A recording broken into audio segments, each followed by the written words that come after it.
పరిరక్షణ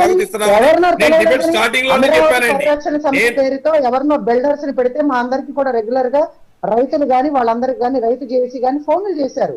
ఎందుకంటే ఆ జేఏసీని చూసుకోండి అని చెప్పి వాళ్ళకి బాధ్యత, అందరినీ ఆహ్వానించాల్సిన బాధ్యత అని మీరే నిర్ణయాలు తీసుకున్నారు. కాబట్టి ఈ రోజున అందరికీ ఫోన్లు ఎక్కడండి? ఎంతమంది మహిళలు కదా చేసినటువంటి ఉద్యమం, మరో స్వాతంత్ర ఉద్యమంతో పోల్చినటువంటి అమరావతి మహోద్యమం, అటువంటి కార్యక్రమంలో భాగస్వాములయ్యి కేసులు పెట్టించుకుని తన్నులు తిని బూతులు తిట్టించుకొని అనేక రకాలుగా వేధింపులకు గురిపడినటువంటి మహిళలకు ఆహ్వానం లేదా ఇవాళ రోజున?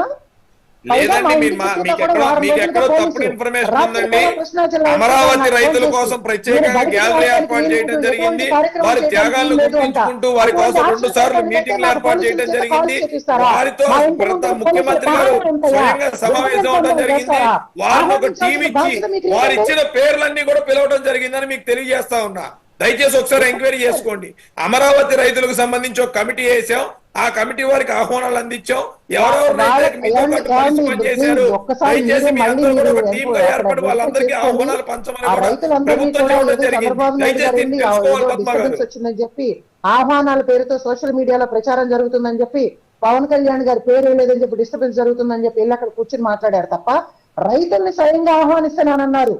అంతే తప్ప అమరావతి ఉద్యమంలో భాగస్వాములైనటువంటి అందరినీ కూడా ఆహ్వానిస్తున్నానన్న మాటలది ఫోన్ కాల్స్ చేయడానికి ఏమైందండి మీకు?